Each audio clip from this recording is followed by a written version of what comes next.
Hello, and welcome to Inside Bioprocessing, a Thermo Fisher Scientific podcast discussing key trends and topics within the bioprocessing industry. In this episode, we'll be discussing cell therapy manufacturing, taking a deep dive into market trends and challenges, the crucial role of automated and closed isolation and bead removal systems, and important considerations when scaling up a process. We will also be taking a look at how a recent innovation from Thermo Fisher Scientific, the Gibco CTS DynaSelect magnetic separation system, can streamline and enhance your cell therapy manufacturing process. Manual processing during manufacturing can result in inconsistencies, contamination, and long throughput times. In addition, during manufacturing scale-up, maintaining critical quality attributes can be challenging. The CTS DynaSelect magnetic separation system and sterile single-use kits have been designed for automated, scalable, and robust cell processing, for research to clinical and commercial manufacturing. Today, we're going to be speaking to three leaders in the cell therapy field from Thermo Fisher Scientific. Please join me in welcoming Øystein Amelum, Director of Cell Biology, Ian Dillon, Senior Product Manager, and Evan Zinda, Senior Scientist. Øystein, could you briefly describe the current state of the cell therapy market and how the industry is changing?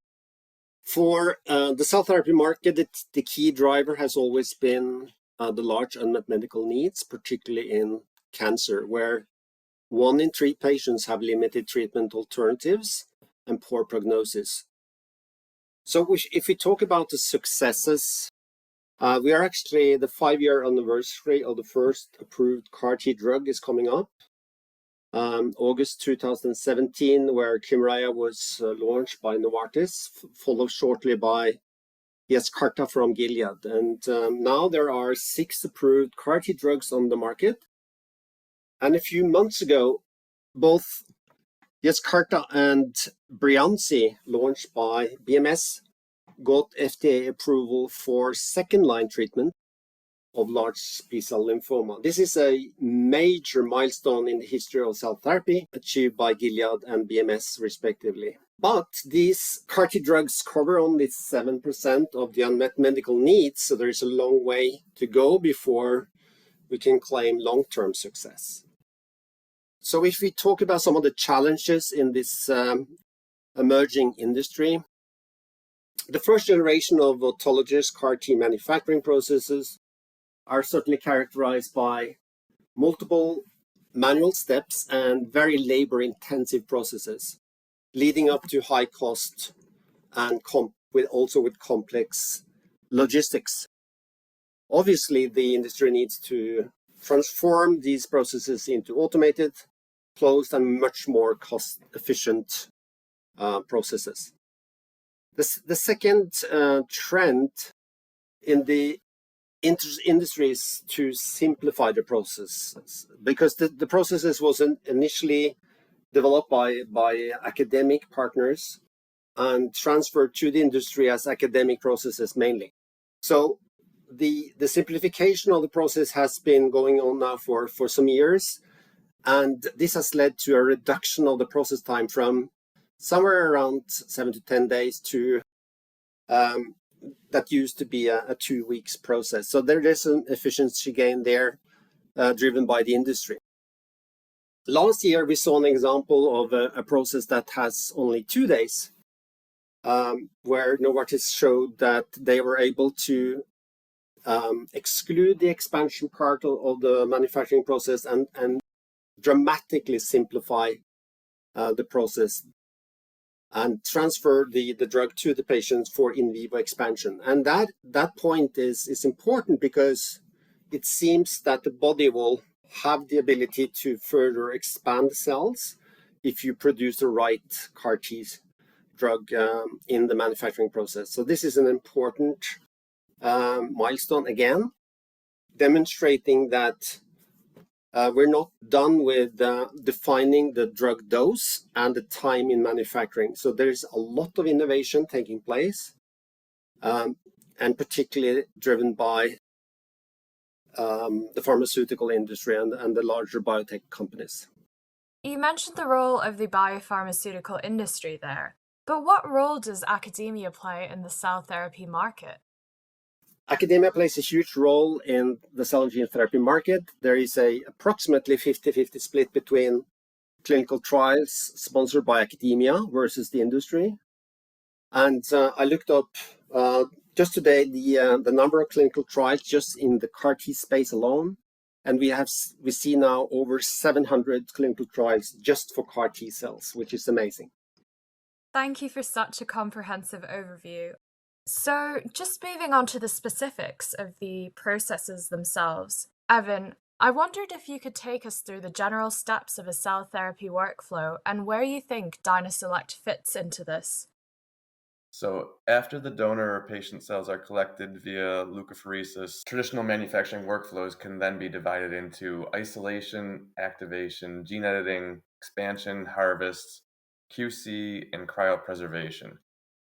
It might look a little different for autologous and allogeneic, especially like Oystein said, based on the timing of some of these, as well as even the order in some cases, especially those more innovative workflows that are getting shorter and shorter. And in both autologous and allogeneic, the DynaSelect can be used in the isolation step, which will always be pretty much up front right after you collect the cells. So you're going to collect your cells of interest, and then once you pull them out of the pool, you're going to end up putting them into the rest of the process. And the DynaSelect can actually be used to pull the cells of interest out in an automated and closed fashion, which is, in the past, most of these clinical manufacturing workflows had a somewhat open step for the isolation process.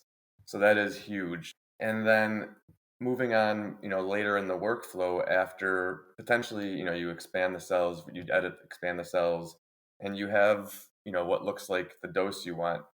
Especially when talking about allogeneic, you do have to clean out some of the unwanted cellular contaminants. Like Oystein said, the major concern with allogeneic when talking in comparison to autologous is the safety, because these pools of cells that are going to become the dose come from a wide range of donors, and there can be a lot of host versus graft responses in that instance. There's a lot of non-self cells in there for the patient themselves. So the DynaSelect can again be used at that stage in order to clean out the unwanted cells and improve the safety of these allogeneic doses. And again, this is just wildly important because there's extremely low tolerance for immunogenic contamination. Thanks for taking us through those steps, Evan.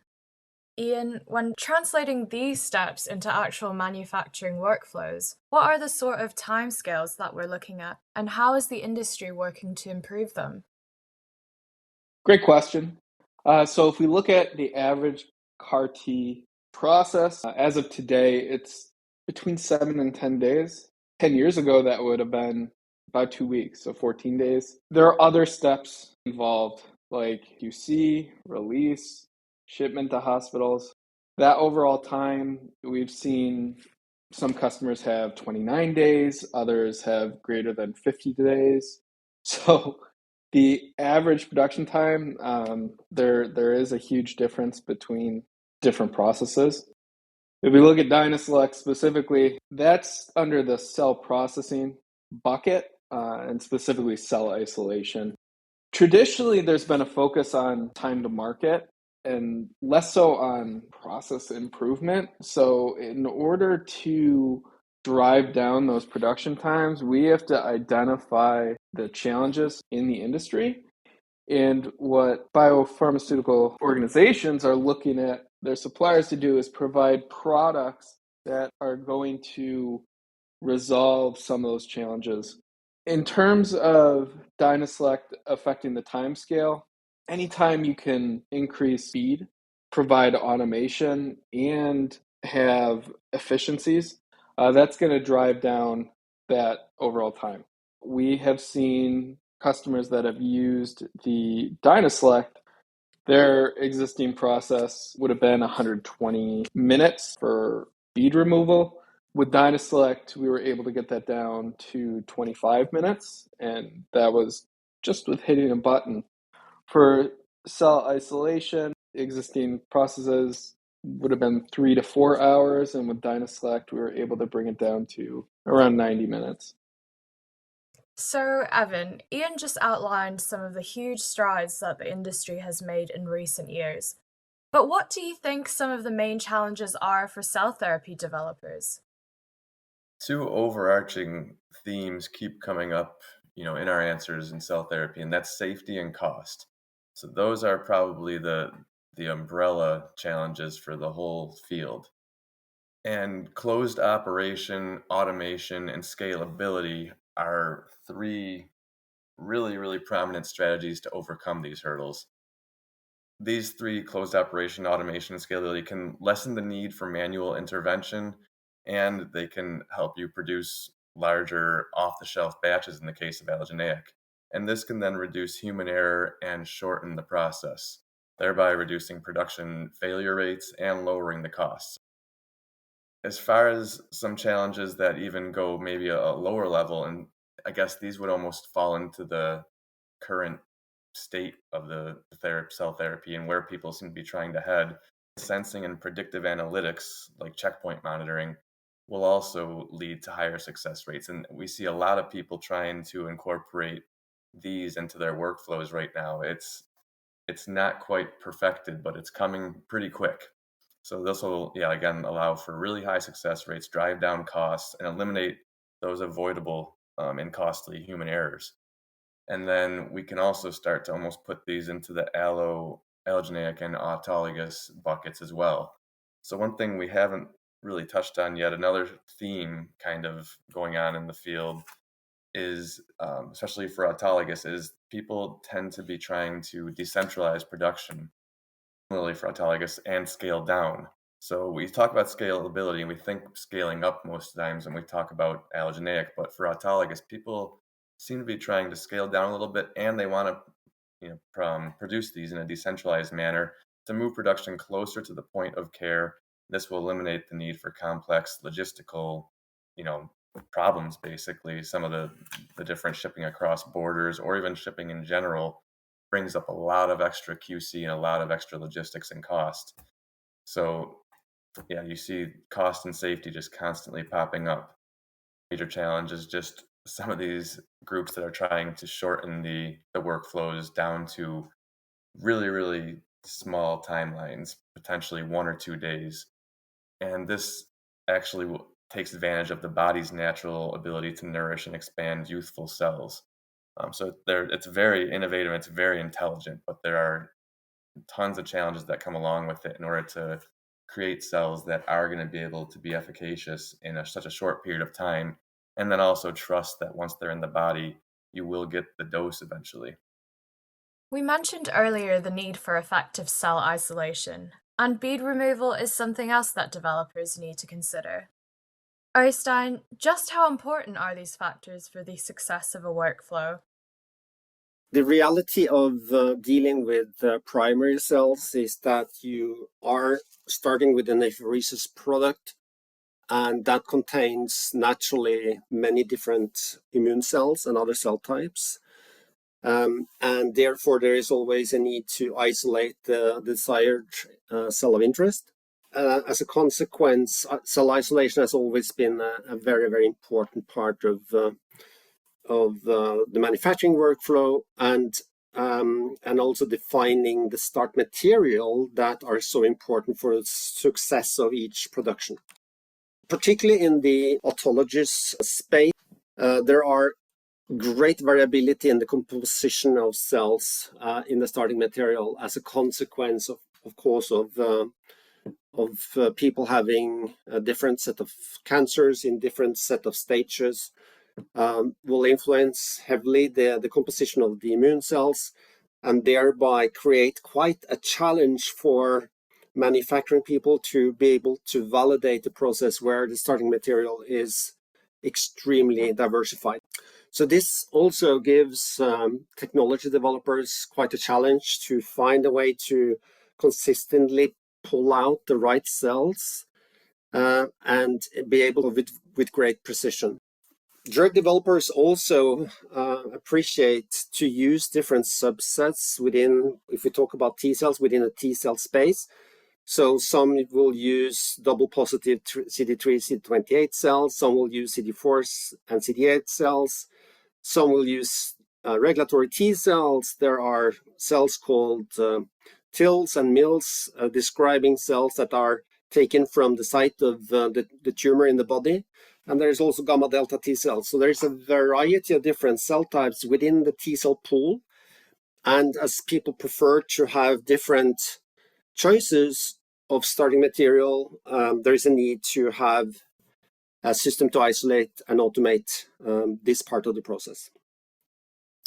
We also talked about the allogeneic process, where you naturally have to knock out some of the genes, particularly for the T cell applications, that are creating challenges for patient safety, and thereby the depletion of these impurities will be very, very important. And again, this is linked to not only patient safety, but actually life and death. Too much T cells in the wrong hands will actually kill the patient, and therefore this is an exercise of great precision to be able to remove these impurities at the end of the manufacturing process. So both isolation and removal of impurities is very, very important, and this device will handle all of this aspect of these challenges. Beyond cell isolation and the removal of impurities, which are both hugely important, as Øystein highlighted for us, what other elements are developers looking for in their cell separation systems?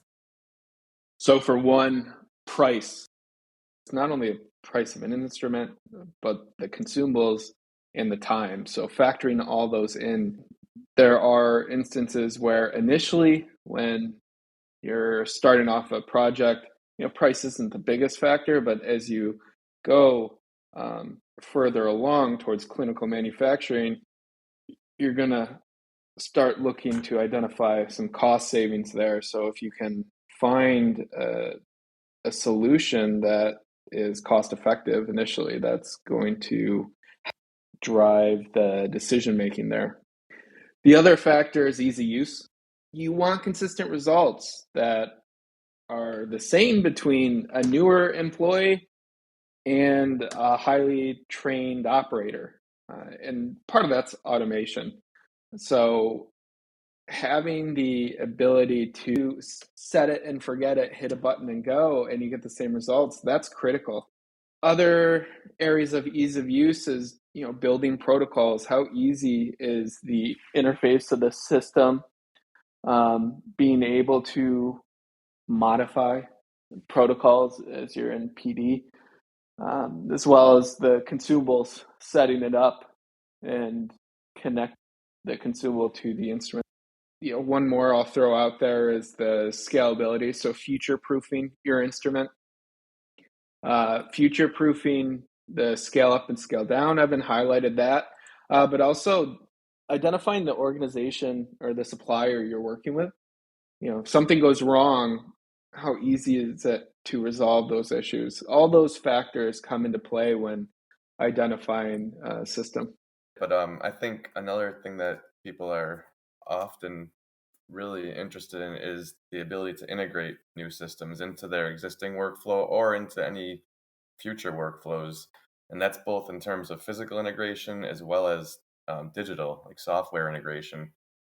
Yeah, having that flexibility of, depending on the process that you have, having a standalone system or using something like Delta V to digitally integrate it with your other products within the workflow, that's very important to consider.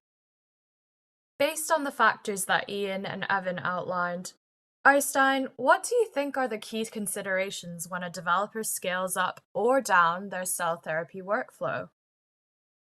Yeah, this is an important question that's starting to become quite a headache for some of our customers out. But from a classic perspective in bioprocessing in general, scale up is often considered or dealt with change in equipment as you move from one scale to the next scale to an even higher scale.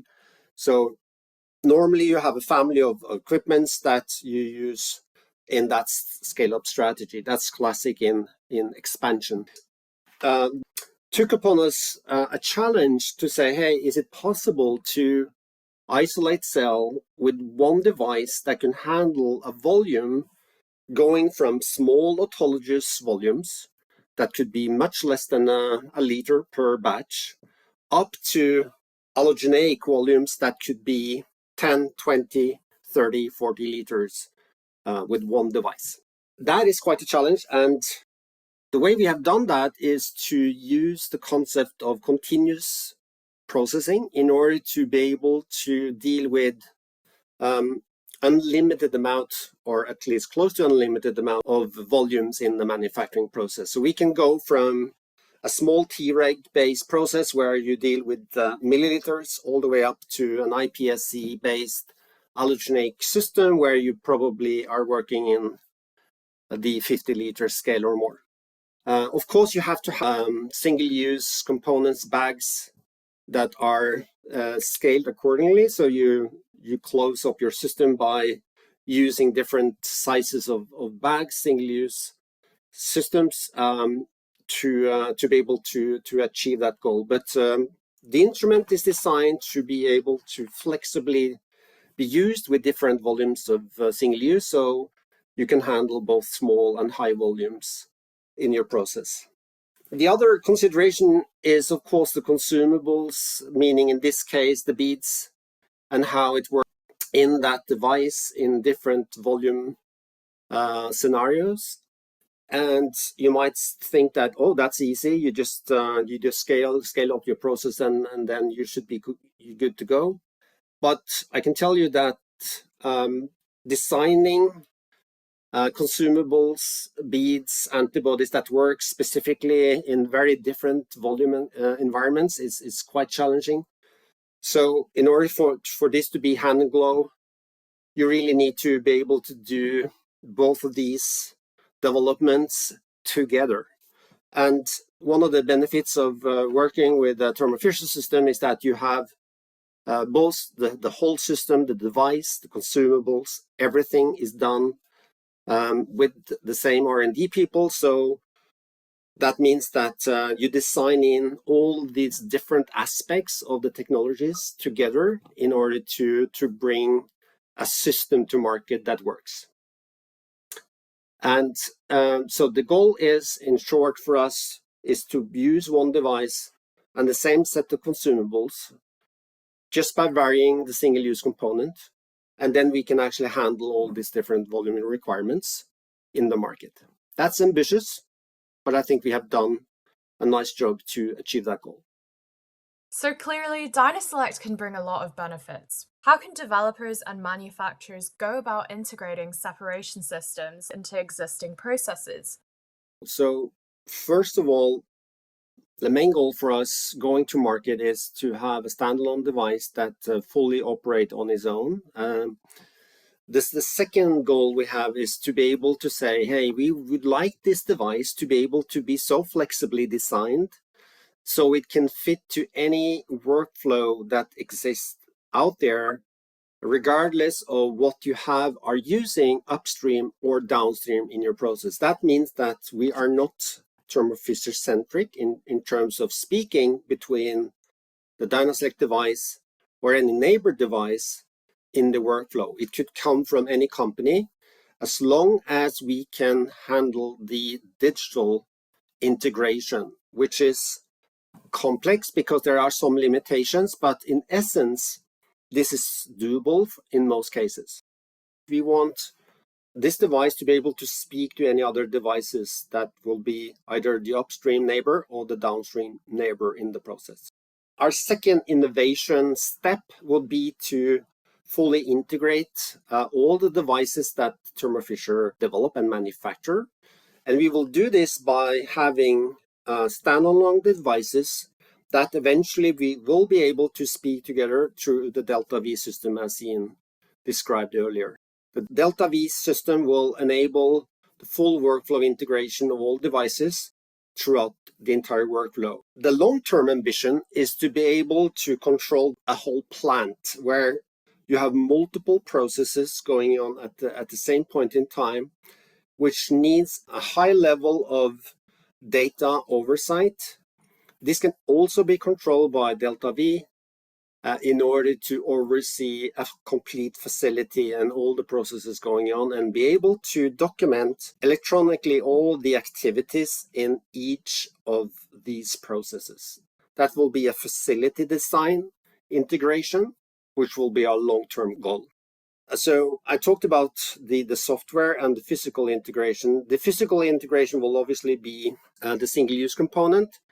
And there's always going to be some manual steps in order to create the integrated single-use system, since there's no standardization in the market. And this will be a challenge that will be continued to live out there, since there are so many different types of systems in use, and therefore the only way to deal with it is some sort of manual adaptation of one single closed system to another single closed system. Eventually that's possible, and the important thing is that you can control the movement of fluidics through a controller system that sits and control the whole workflow process from start to finish.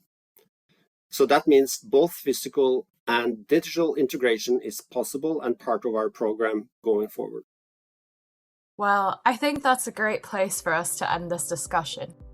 Firstly, I'd like to say thank you to our three guests for their participation and expert insights into this fascinating topic. I'd also like to thank you, our listeners.